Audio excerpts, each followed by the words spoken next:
সম্মানিত সুধীজন, 24শে জুলাইয়ে ছাত্র জনতার গণ অভ্যুত্থানের মধ্য দিয়ে যে নতুন বাংলাদেশের সূচনা হয়েছে, সেই নতুন বাংলাদেশ আজ জুলাই ঘোষণাপত্র প্রকাশের মধ্য দিয়ে তার ইতিহাসের এক নতুন অধ্যায়ে প্রবেশ করবে।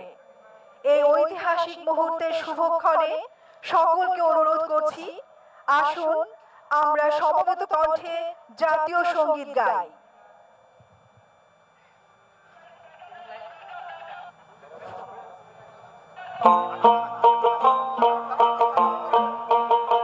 আমার সোনার বাংলা, আমি তোমায় ভালোবাসি। চিরদিন তোমার আকাশ, চিরদিন তোমার আকাশ, তোমার বাতাস আমার প্রাণে, আমার প্রাণে বাজায় বাঁশি। সোনার বাংলা, আমি তোমায় ভালোবাসি। ও মা ফাগুনে তোর আমের বনে ধানে পাগল করে ওরে হায় হায় রে। ও মা ফাগুনে তোর আমের বনে ধানে পাগল করে ও মা অঙ্গারে তোর ভরা খেতে কি দেখেছি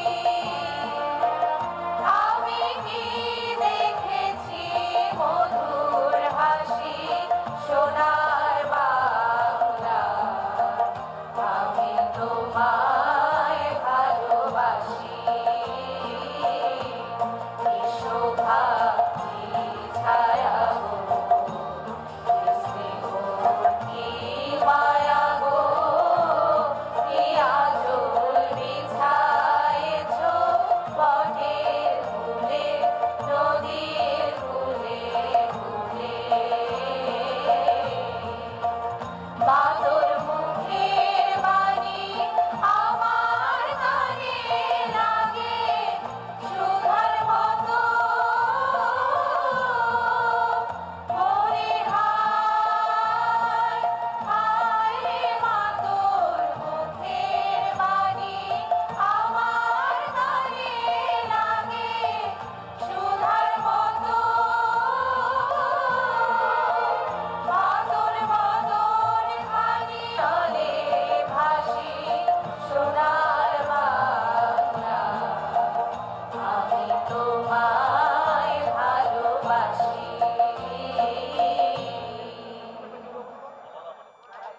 সকলকে ধন্যবাদ।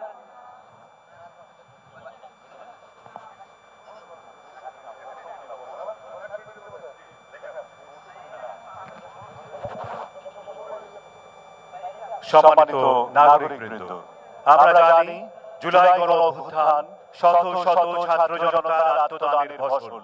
আমরা তাদের আত্মার মাগফিরাত কামনা করি। সেই শাহাদাত বরণকারী শহীদের স্মরণে সবাইকে দাঁড়িয়ে 1 মিনিট নীরবতা পালনের জন্য অনুরোধ করছি।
ধন্যবাদ সকলকে।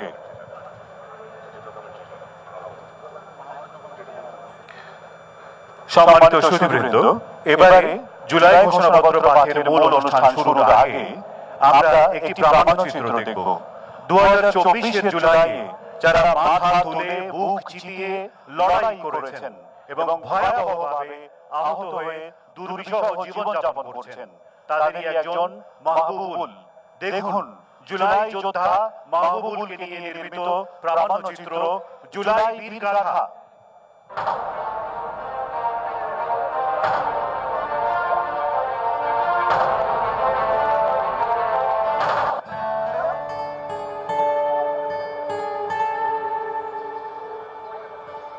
আমার ছবি তুলতে কি ন্যাচারালি ছবি তোলার আমার খুব বেশি শখ ছিল। ছবির প্রতি শখটা কাজ করতো অনেক ছোটবেলা থেকে। তখন আসলে ছবির প্রতি আমি কিছু বুঝতাম না। ফুলের প্রতি আমার খুব একটা ভালোবাসা, এই জিনিসটা আমার খুব বেশি। গোলাপ ফুলের থেকে কাঠ গোলাপটা একটু বেশি প্রিয়।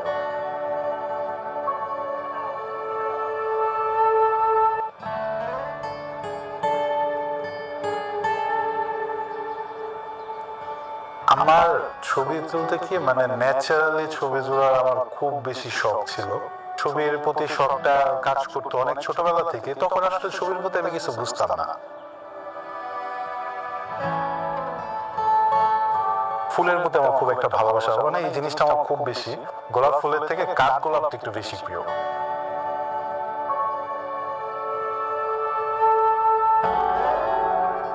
এটা আপনার 1:30 কি 2টার মাঝামাঝি সময় বিশাল একটা মিছিল চাষারা রাউন্ড দিচ্ছিল। ওরা চাষারা আসার পরেই চাষারাটা ব্যারিকেড দেয় চালসার থেকে, আপনার গাড়ি টাড়ি চলাচল অফ করে দেয়। ঠিক সাথে সাথে বুলেটটা আমার চোখে এসে আঘাত করে।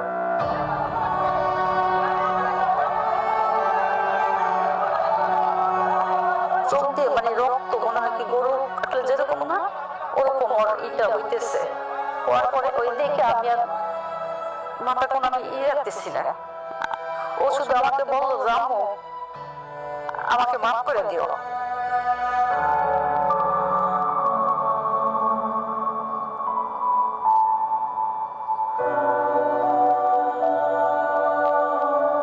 আমি আমার মায়ের মুখটা অনেক বেশি মিস করি।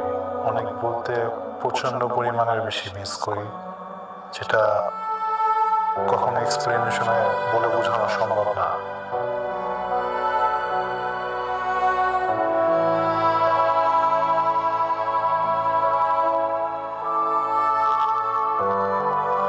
হয়তোবা নিজের ম্যানেজ করে নিতেছি, কিন্তু দিন শেষে যখন মনে হয় যে আমার সামনে অন্ধকার কেন, কি কারণে হঠাৎ মাঝে মধ্যে আমার মনে হয় যে আমি দেখতেছি সবকিছু।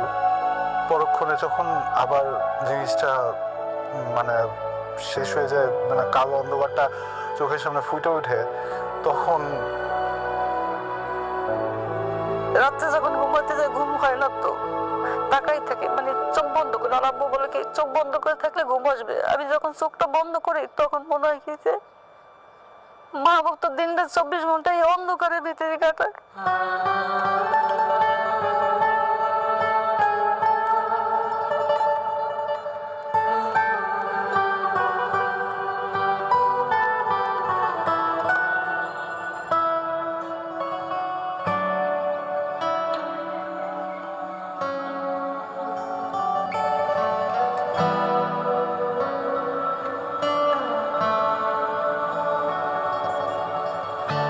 কোথায় আছি আমরা?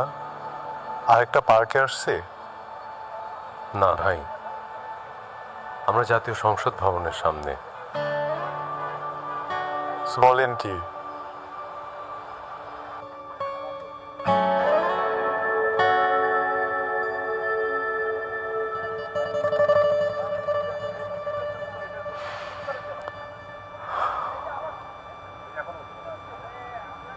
সামনে তো নির্বাচন,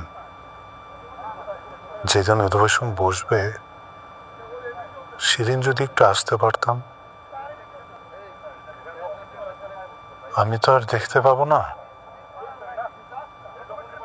যদি একটু কানেও শুনতে পারতাম ওনারা কি নিয়ে কথা বলছে।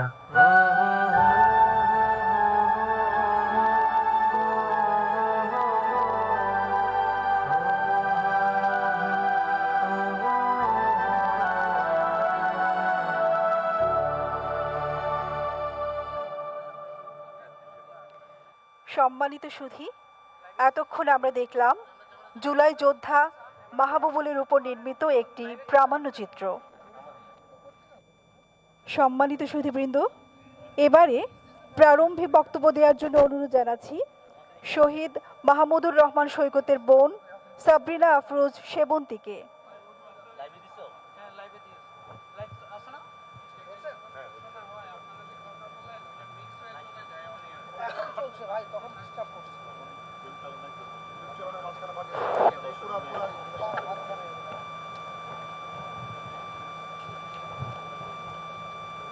প্রিয় দেশবাসী, আসসালামু আলাইকুম।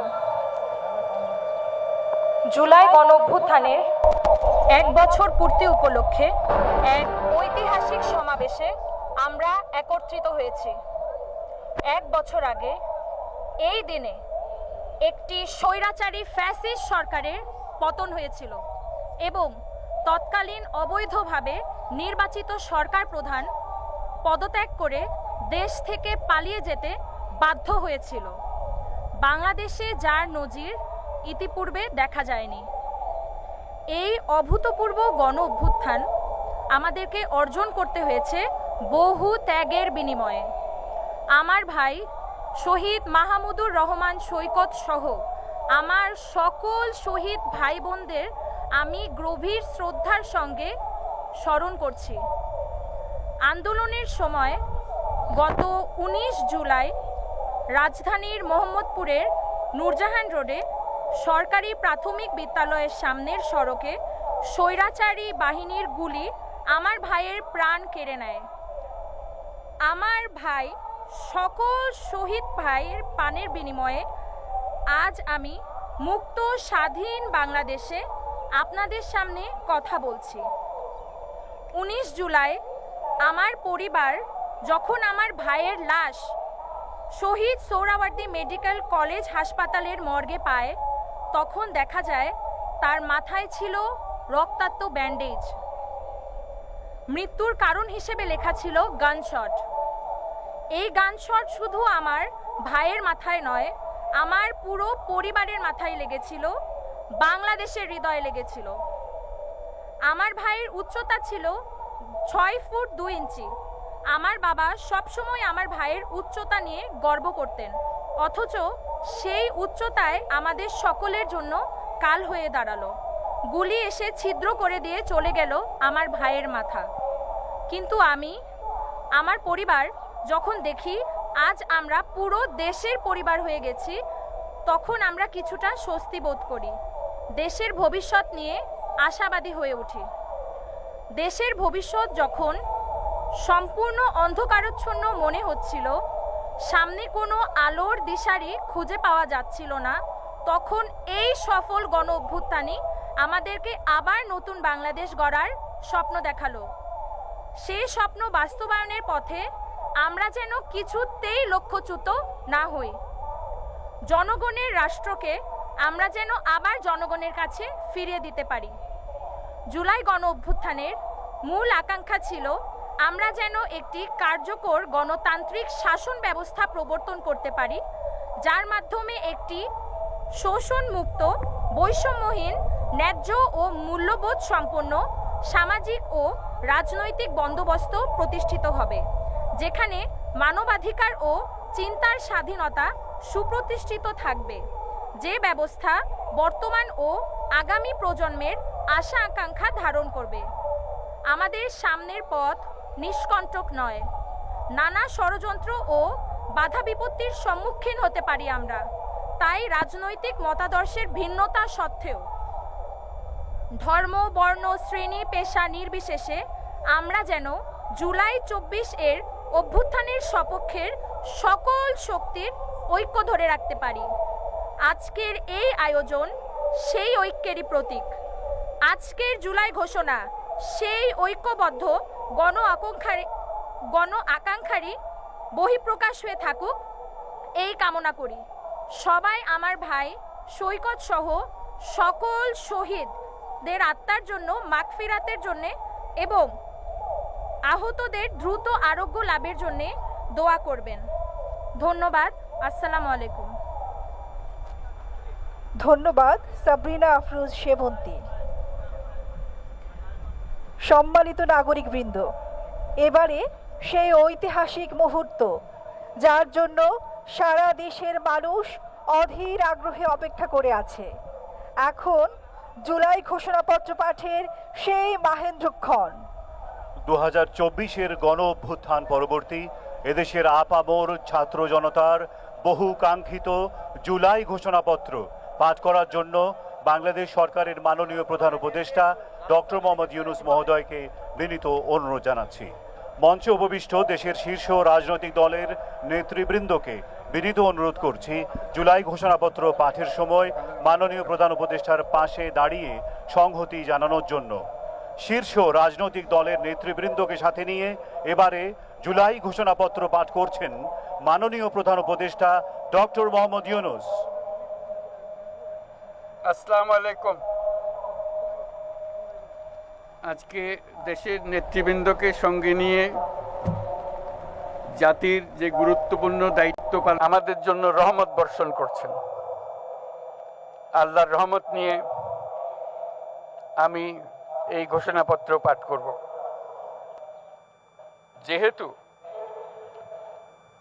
উপনিবেশ বিরোধী লড়াইয়ের সুদীর্ঘকালের ধারাবাহিকতায় এই ভূখণ্ডের মানুষ দীর্ঘ 23 বছর পাকিস্তানের স্বৈরশাসকদের বঞ্চনা ও শোষণের বিরুদ্ধে রুখে দাঁড়িয়েছিল,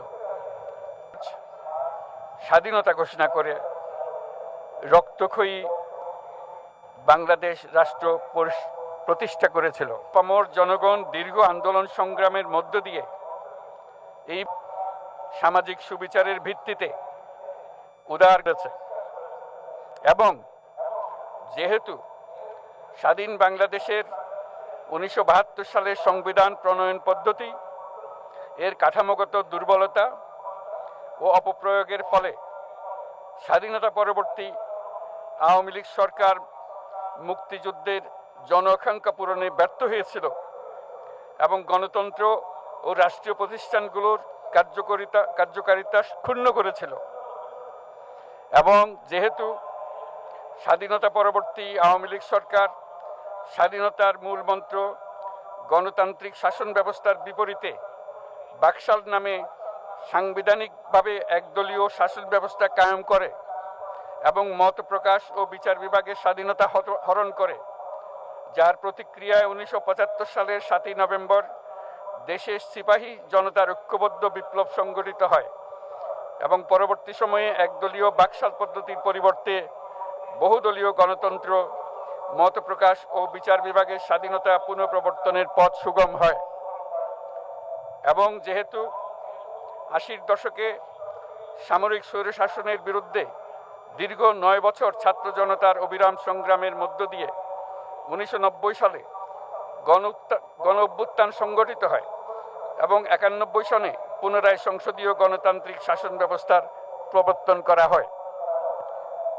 এবং যেহেতু দেশি বিদেশি চক্রান্তে সরকার পরিবর্তনের গণতান্ত্রিক প্রক্রিয়া ব্যাহত হওয়ায় 1/11 মতো ষড়যন্ত্রমূলক ব্যবস্থার মাধ্যমে বাংলাদেশে শেখ হাসিনার একচ্ছত্র ক্ষমতা, আধিপত্য এবং ফেসিবাদের পথ সুগম করা হয়।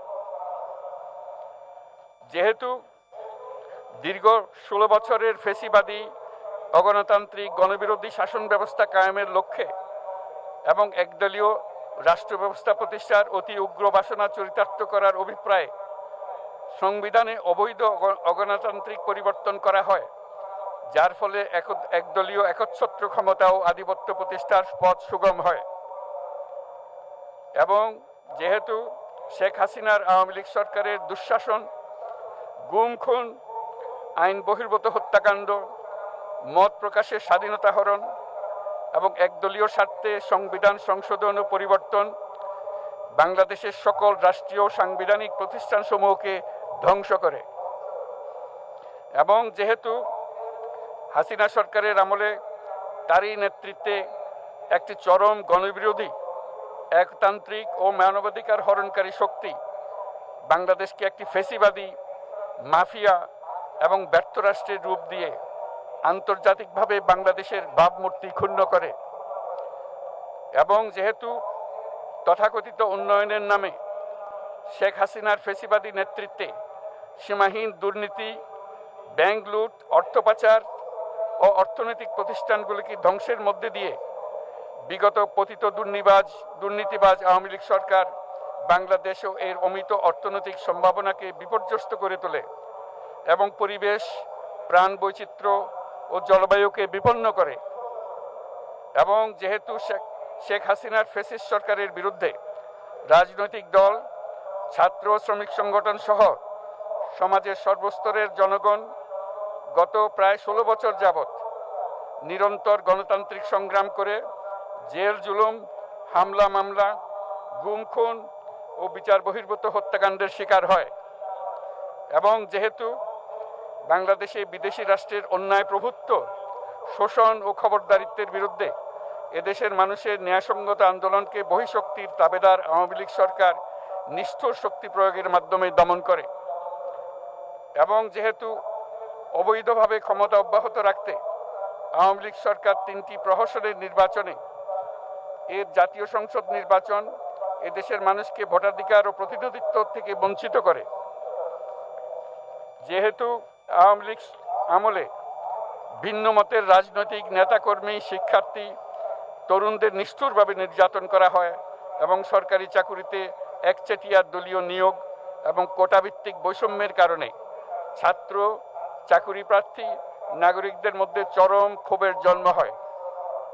এবং যেহেতু বিরোধী রাজনৈতিক দল সংগঠনের উপর চরম নিপীড়নের ফলে দীর্ঘদিন ধরে জনরোষের সৃষ্টি হয় এবং জনগণ সকল বৈধ প্রক্রিয়া অবলম্বন করে ফ্যাসিবাদ বিরোধী লড়াই চালিয়ে যায়। এবং যেহেতু সরকারি চাকরিতে বৈষম্যমূলক কোটা ব্যবস্থা বিলোপ ও দুর্নীতি প্রতিরোধে বৈষম্য বিরোধী ছাত্র আন্দোলন চলাকালে আওয়ামী লীগ সরকার কর্তৃক ব্যাপক দমন পীড়ন, বর্বর অত্যাচার, মানবতা বিরোধী হত্যাকাণ্ড চালানো হয়, যার ফলে সারা দেশে দলমত নির্বিশেষে ছাত্র জনতার উত্তাল গণবিক্ষোভ গণ অভ্যুত্থানের রূপ নেয়।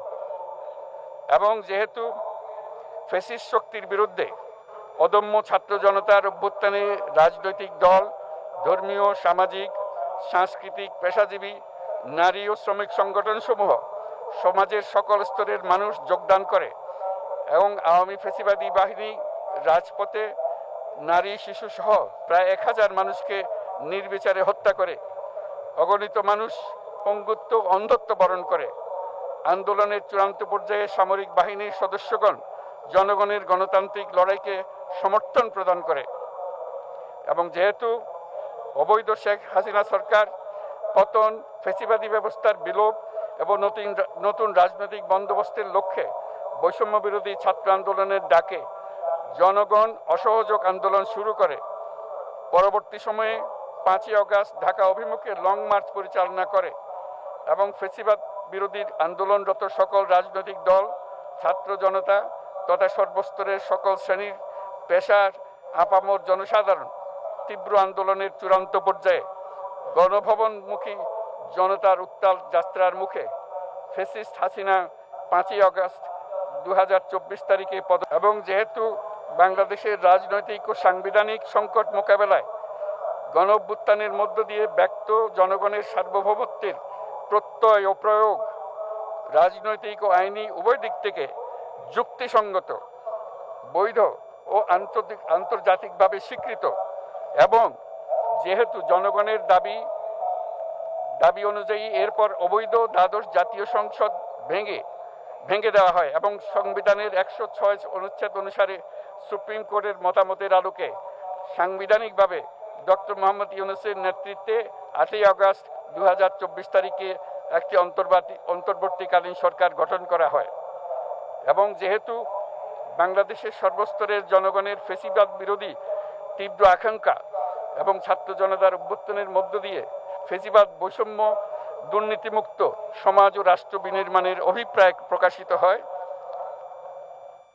সেই হেতু বাংলাদেশের জনগণ সুশাসন ও সুষ্ঠু নির্বাচন, ফেসিবাদী শাসনের পুনরাবৃত্তি রোধ, আইনের শাসন, অর্থনৈতিক ও সামাজিক ন্যায় বিচার নিশ্চিত করার লক্ষ্যে নিয়মতান্ত্রিক উপায়ে বিদ্যমান সংবিধান ও সকল রাষ্ট্রীয় সাংবিধানিক প্রতিষ্ঠানের গণতান্ত্রিক সংস্কার সাধনের অভিপ্রায় ব্যক্ত করে এবং সেহেতু বাংলাদেশের জনগণ বিগত 16 বছরের দীর্ঘ ফেসিবাদ বিরোধী আন্দোলন সংগ্রামকালে এবং 2024 সালের জুলাই গণঅভ্যুত্থানকালীন সময়ে ফ্যাসিস্ট আওয়ামী লীগ সরকার কর্তৃক সংগঠিত গুম, খুন, হত্যা, গণহত্যা, মানবাধিকার বিরোধী অপরাধ ও সকল ধরনের নির্যাতন, নিপীড়ন ও রাষ্ট্রীয় সম্পত্তি লুণ্ঠনের অপরাধসমূহের দ্রুত উপযুক্ত বিচারের দৃঢ় অভিপ্রায় ব্যক্ত করছে।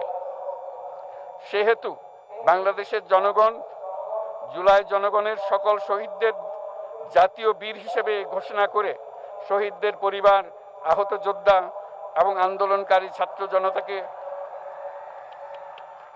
প্রয়োজনীয় সকল আইনি সুরক্ষা দেওয়ার অভিপ্রায় ব্যক্ত করেছে এবং সেহেতু বাংলাদেশের জনগণ যুক্তিসঙ্গত সময়ে আয়োজিতব্য অবাধ ও সুষ্ঠু ও নিরপেক্ষ একটি নির্বাচনের মাধ্যমে গঠিত জাতীয় সংসদে প্রতিশ্রুত প্রয়োজনীয় সাংবিধানিক সংস্কারের মাধ্যমে দেশের মানুষের প্রত্যাশা, বিশেষত তরুণ প্রজন্মের আকাঙ্ক্ষা অনুযায়ী আইনের শাসন ও মানবাধিকার, দুর্নীতি, শোষণমুক্ত, বৈষম্যহীন ও মূল্যবোধ সম্পন্ন সমাজ এবং গণতান্ত্রিক রাষ্ট্র ব্যবস্থা প্রতিষ্ঠার অভিপ্রায় ব্যক্ত করেছে এবং সেহেতু বাংলাদেশের জনগণ এই প্রত্যাশা ব্যক্ত করছে যে একটি পরিবেশ ও জলবায়ু সহিষ্ণু, অন্তর্ভুক্তিমূলক, টেকসই উন্নয়ন কৌশলের মাধ্যমে বর্তমান ও ভবিষ্যৎ প্রজন্মের অধিকার সংরক্ষিত হবে এবং সেহেতু বাংলাদেশের জনগণ এই অভিপ্রায় ব্যক্ত করছে যে ছাত্র গণঅভ্যুত্থানের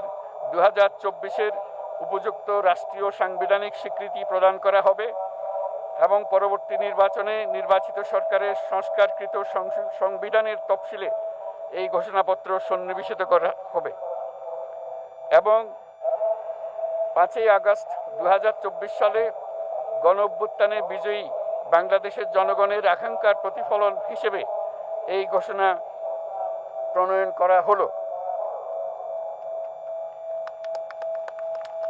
জাতির সার্বিক মঙ্গল কামনা করে আমি জুলাই ঘোষণাপত্র আপনাদের সবার সামনে উত্থাপন করলাম। আল্লাহ সকলের জন্য মঙ্গল দান করুন, জাতির জন্য মঙ্গল নিয়ে আসুক। ঐতিহাসিক জুলাই ঘোষণাপত্র পাঠ শেষ হলো। রাজনৈতিক নেতৃবৃন্দ সহ উপস্থিত সকলকে আন্তরিক ধন্যবাদ। মাননীয় প্রধান উপদেষ্টা অনুষ্ঠান স্থল ত্যাগ না করা পর্যন্ত সকল সম্মানিত অতিথিকে স্ব আসনে উপবিষ্ট থাকার জন্য সবিনয় অনুরোধ জানাচ্ছি। সুধীমণ্ডলী, এবারে আমরা পুনরায় ফিরে যাচ্ছি মানিক মিয়া অ্যাভিনিউতে আজকের দিনব্যাপী সাংস্কৃতিক অনুষ্ঠানমালা ও সন্ধ্যায় আকর্ষণীয় ড্রোনের মাধ্যমে নতুন বাংলাদেশের গল্প বলায়। দেশের সকল নাগরিকের সুস্বাস্থ্য কামনা করছি। সবাইকে ধন্যবাদ। অসংখ্য ধন্যবাদ জানাচ্ছি। আমরা এতক্ষণ সরাসরি যুক্ত ছিলাম, শুনেছি আপনাদের যে সেই কাঙ্ক্ষিত জুলাই সনদ ত্যাগ না করা পর্যন্ত সকল সম্মানিত অতিথিবৃন্দকে নিজ নিজ আসনে উপবিষ্ট থাকার জন্য অনুরোধ জানাচ্ছি। All of you are requested to kindly keep yourself in your seats until the departure of the Honorable Chief Advisor.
হচ্ছে সেই আশা আকাঙ্ক্ষার প্রতিফলন গেল 1 বছরে খুব একটা মেলেনি। তবে আজকে যে আশ্বাস কিংবা যে ঘোষণাপত্র দিলেন সেই ঘোষণাপত্রের মধ্য দিয়ে সেই জুলাই আকাঙ্ক্ষা পূরণ হবে এমনটি তারা মনে করছেন। এবং আশেপাশের মানুষের কথা যদি আমি বলি, গুড়ি গুড়ি বৃষ্টি হচ্ছে, তারপরেও উপস্থিত হাজারে হাজার মানুষ চারপাশে ভিড় করছিলেন। এবং আপনি জেনে থাকবেন 2টি স্টেজ, একটি একেবারেই মানিক মিয়া এভিনিউর মূল সড়কে, আরেকটি সংসদ ভবনের দক্ষিণ প্লাজায়, যেখান থেকে প্রধান উপদেষ্টা যুক্ত হয়েছিলেন। তিনি জানাচ্ছিলেন এই আকাঙ্ক্ষার কথা এবং যে বিষয়গুলো তিনি তুলে ধরেছিলেন। আমরা দেখছিলাম সাধারণ মানুষ, উৎসুক মানুষ সেটি শুনছিলেন। এবং একেবারেই প্রথম যে ব্যারিকেডটি রয়েছিল মূল সড়কে রাজধানীর সেই মানিক মিয়া এভিনিউয়ের সেই ব্যারিকেড ভেঙে যখন প্রধান উপদেষ্টা তার বক্তব্য শুরু করেন, শত শত মানুষ সেই ব্যারিকেড ভেঙে প্রধান উপদেষ্টার কাছাকাছি যাওয়ার চেষ্টা করেন। অর্থাৎ সংসদ ভবনের যে বেষ্টনী রয়েছে সেই বেষ্টনী ধরে দাঁড়িয়ে তারা সেই বক্তব্য শুনছিলেন। এবং বেশ কিছু এলইডির ব্যবস্থা করা হয়েছে, যে কারণে পুরো মানিক মিয়া এভিনিউ জুড়েই সাধারণ মানুষ তাদের সেই বক্তব্য শোনার চেষ্টা করছিলেন। এবং পথচারীরাও যারা ছিলেন তারা থমকে গেছেন, দাঁড়িয়ে গেছেন। এবং এই সড়কটি যেহেতু একমুখী করে দেওয়া হয়েছিল দক্ষিণ পাশের এবং পূর্ব পাশের এবং পশ্চিম পাশের, সেই সড়কগুলো তো গাড়ি আমরা দেখেছি গাড়ি থেকে নেমে অনেকেই সেই বক্তব্য শোনার চেষ্টা করছিলেন। এবং যেহেতু এই বক্তব্য নিয়ে মানুষের দীর্ঘদিন ধরেই একটা, বিশেষ করে জুলাই ঘোষণাপত্রে কি আসে না আসে সেই বিষয়গুলো যখন তুলে ধরবেন সেটি মানুষের শোনার আকাঙ্ক্ষা থাকে, সেই আকাঙ্ক্ষা থেকেই তারা দাঁড়িয়েছিলেন। এবং এই সংসদ ভবন যে চত্বর তার আশেপাশেই আপনি জেনে থাকবেন সেই দুপুর থেকেই যখন প্রোগ্রাম শুরু হয়েছে তারপর থেকেই সাধারণ মানুষ ভিড় করছেন। বৃষ্টি একটু বাগড়া দিয়েছিল, কিন্তু তারপরেও সাধারণ মানুষ ভিজে একাকার হয়ে ভিজে নিয়েও কিন্তু এই বক্তব্য শুনছিলেন। এবং তার বক্তব্যে যে নতুন বাংলাদেশ বিনির্মাণের কথা, জুলাই ঘোষণাপত্রের কথা উঠে এসেছে এবং সেটি বাংলাদেশের সংবিধানে সন্নিবেশিত করা এবং আগামীতে যে রাজনৈতিক দলেই সরকার ক্ষমতায় আসুক না কেন তারা সেটি সন্নিবেশিত করবেন। এবং সেটির মধ্য দিয়ে জুলাইকে যে একটি স্বীকৃতি দেওয়া, সেই স্বীকৃতির ধারাবাহিকতা বজায় থাকবে সেটি সাধারণ মানুষ বলছিলেন। সেই আকাঙ্ক্ষার কথা তারা জানাচ্ছিলেন। এবং আশেপাশে এখনো অনেক মানুষ ভিড় করছেন। প্রধান উপদেষ্টার গাড়ি বহর বের হওয়া শুরু করেছে কিছুক্ষণের মধ্যেই। হয়তো আশেপাশে যে গাড়িগুলো ছিল, অর্থাৎ প্রধান উপদেষ্টা একাই নন, এর সঙ্গে অনেক ভিভিআইপি ছিলেন, সেই মানুষগুলো বের হয়ে যাবেন। এবং আমরা দেখছিলাম এরপরেও যে অনুষ্ঠান সেটি কিন্তু জুলাই ঘোষণাপত্রের পরও এখনো চলছে এবং সেটি চলতে থাকে। এটি মূল মানিক মিয়া এভিনিউতে যে স্টেজ করা হয়েছে সেখানে আমি যেমনটি বলছিলাম, যখন প্রধান উপদেষ্টা তার বক্তব্য শুরু করেন তখনই সেই বেষ্টনী ভেঙে কিন্তু কাছাকাছি যাওয়ার চেষ্টা করেছিলেন সাধারণ মানুষ। এবং সেই মানুষগুলো এখনো সেখানে আছেন, এখনো গুড়ি বৃষ্টি হচ্ছে। এই বৃষ্টিতে আশেপাশের মানুষজন যারা এখানে ভিড় জমিয়েছিলেন তারা অনেকেই হয়তো ফিরে যাচ্ছেন, আবার অনেকেও নতুন করে আসছেন। বৃষ্টির বাধায় যারা এখন পর্যন্ত আসতে পারেননি, এখানে একটি ড্রোন শো হওয়ার কথা রয়েছে, সেটি নিশ্চয়ই তারা উপভোগ করবেন। সেই উপভোগের কথাও তারা বলছিলেন।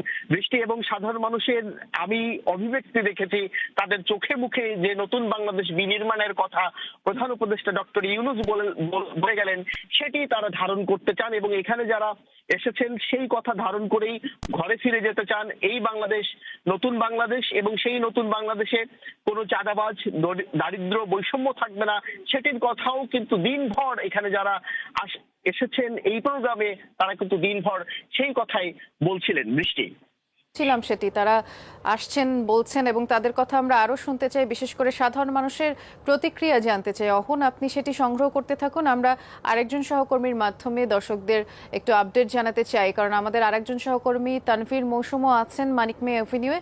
একটু দেখে আসতে চাই তার কাছে কি খবর আছে। আমরা তো জুলাই গণ অভ্যুত্থানে এই যে আওয়ামী লীগ সরকার পতনের বর্ষপূর্তিতে জুলাই ঘোষণাপত্র পাঠ শুনলাম ডক্টর মোহাম্মদ ইউনূসের কণ্ঠে। এরপরে যারা সাধারণ মানুষ সেখানে আছেন তাদের প্রতিক্রিয়া আপনি শুনেছেন নিশ্চয়ই তানভীর, কি বলছেন তারা? এবং জুলাই ঘোষণাপত্র পাঠ যেহেতু শেষ, এর পরবর্তীতে আর কি আয়োজন রয়েছে, কি আনুষ্ঠানিকতা রয়েছে জানতে চাই। এবং তারপর আমরা দেখেছি যে আসলে মানুষের যে উচ্ছ্বাস, মানুষের যে উল্লাস সেটি আমরা কিন্তু দেখতে পাচ্ছি। এবং এখানে চারপাশে যে বেষ্টনী দেয়া ছিল সেই বেষ্টনী অতিক্রম করে অনেকেই কিন্তু ছুটে এসেছেন শুধুমাত্র এই জুলাই ঘোষণাপত্রের ঐতিহাসিক যে মুহূর্ত সে মুহূর্তের সাক্ষী হয়ে থাকার জন্য। এবং আমরা দেখেছি যে আসলে এই সংসদ ভবনের বাইরের এই সীমান্তটিতে এখানে কিন্তু আসলে অনেক মানুষ এই বেষ্টনী ভেদ করে চলে আসেন এবং তারা একটু এই যে ওই ঘোষণাপত্র পাঠের যে মুহূর্ত সেই মুহূর্তটির তারা অংশ হতে চান এবং তারা একটু নিজ চোখে দেখে নিতে চান। এবং আমরা দেখেছি যে জুলাই ঘোষণাপত্রটি পাঠ করার পর তারপর কিন্তু আবার এই মানিক মিয়া অ্যাভিনিউতে যে সাংস্কৃতিক অনুষ্ঠান, যে সঙ্গীত পরিবেশনা, সেটা কিন্তু চলমান এবং সেই অনুযায়ী কিন্তু এখন চলছে। এর আগে অনেকগুলো ব্যান্ড এবং অনেকগুলো শিল্পী গোষ্ঠী তারা কিন্তু সঙ্গীত পরিবেশনা করেছেন এবং এরপর আমরা দেখেছি যে এখন এই মুহূর্তে শায়ান তার সঙ্গীত পরিবেশনা করছেন। এবং এখানে আরেকটা জিনিস উল্লেখ করতে চাই যে এখানে কিন্তু আয়োজন এখানেই শেষ হয়ে যায়নি, এই আয়োজন কিন্তু চলবে আরও বেশ কিছুক্ষণ এবং এই আয়োজনে আমরা দেখতে পাচ্ছি যে এখন শায়ান তার সঙ্গীত পরিবেশনা করছেন। শায়ানের সঙ্গীত পরিবেশনার পর বিভিন্ন যেসব ব্যান্ড দলগুলো রয়েছে সেই ব্যান্ড দল খ্যাত এবং শ্রোতাদের প্রিয় যে ব্যান্ড রয়েছে সেই ব্যান্ডের কিন্তু বেশ কিছু সঙ্গীত পরিবেশনা রয়েছে। এছাড়াও থাকবে লেজার শো এবং একই সাথে থাকবে এই জুলাইয়ের ড্রোন শো। এবং এই যে জুলাইয়ের ড্রোন শো এবং লেজার শো, সেই লেজার শো এরপরে আমরা দেখতে পাবো যে এই যে সাংস্কৃতিক অনুষ্ঠান এবং যে সঙ্গীত অনুষ্ঠান, সেই সঙ্গীত অনুষ্ঠানটি কিন্তু চলবে 7টা 8টা বা তারও পর আরও বেশ কিছুক্ষণ সময়। আর সকাল থেকেই যে এই প্রোগ্রামটি শুরু হয়েছে সবাই সুশৃঙ্খলভাবে এই অনুষ্ঠানটি উপভোগ করছিলেন।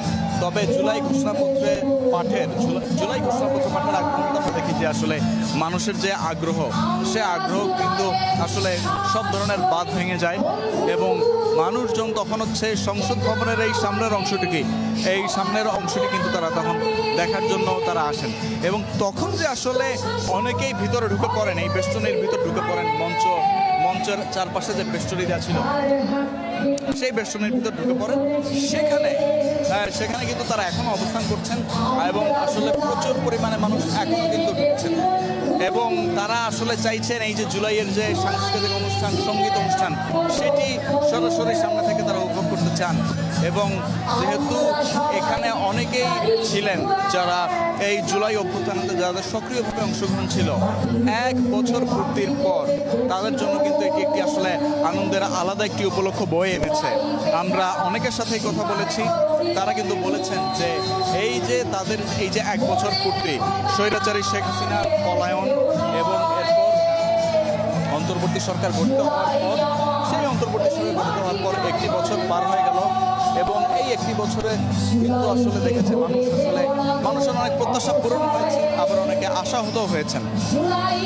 আমরা অনেকের সাথে কথা বলেছিলাম যারা বলেছিলেন যে তারা আসলে ডক্টর মোহাম্মদ ইউনূসকে আরও কিছুদিন তারা আসলে ক্ষমতায় দেখতে চান এবং তারা মনে করেন যে ডক্টর মোহাম্মদ ইউনূসকে যদি সময় দেওয়া হয় তাহলে এই যে গণঅভ্যুত্থানের যে আকাঙ্ক্ষা, সেই গণঅভ্যুত্থানের আকাঙ্ক্ষা তিনি কিছুটা হলেও পূরণ করতে সক্ষম হবেন। এবং এই জুলাইয়ে যে ছাত্র জনতার যে অভ্যুত্থান, সেই ছাত্র জনতার যে অভ্যুত্থানটি, সেটির একটি অন্যতম বড় কারণ ছিল যে একটি নতুন রাজনৈতিক বন্দোবস্ত এবং একটি ইতিবাচক পরিবর্তন। এবং সেই ইতিবাচক পরিবর্তনটিও কিন্তু মানুষ এখনো সোনার হরিণের মতো খুঁজে যাচ্ছেন এবং অনেকেই বলেছেন যে এই 1 বছরে তাদের অনেক কিছু আসলে অনেক না পাওয়া আছে, এই 1 বছর অনেক না পাওয়ার কথা তারা বলছিলেন। শুনছিলাম আমরা। থাকুন আপনি সেখানে, তানভীর মৌসুম। আমরা প্রয়োজনে আবারও আপনার কাছে পরবর্তীতে ফিরব। আমাদের আরেকজন সহকর্মী আরেফিন শাকিল আমাদের জন্য অপেক্ষা করছেন। আমরা একটু দেখে আসতে চাই শাকিলের কাছে কি খবর আছে। খুব সম্ভবত শাকিল, আপনি মণিপুরি পাড়ার দিকে আছেন। এই যে অনুষ্ঠানটি, এটি শেষ হবার পরে যারা রাজনৈতিক ব্যক্তিবর্গ এসেছিলেন তারা তো সেখান থেকেই বের হচ্ছেন। আপনার কি তাদের সাথে কথা হয়েছে? যদি কথা হয়ে থাকে একটু জানাবেন। এই জুলাই ঘোষণাপত্র পাঠ করবার পর তাদের প্রতিক্রিয়া কি?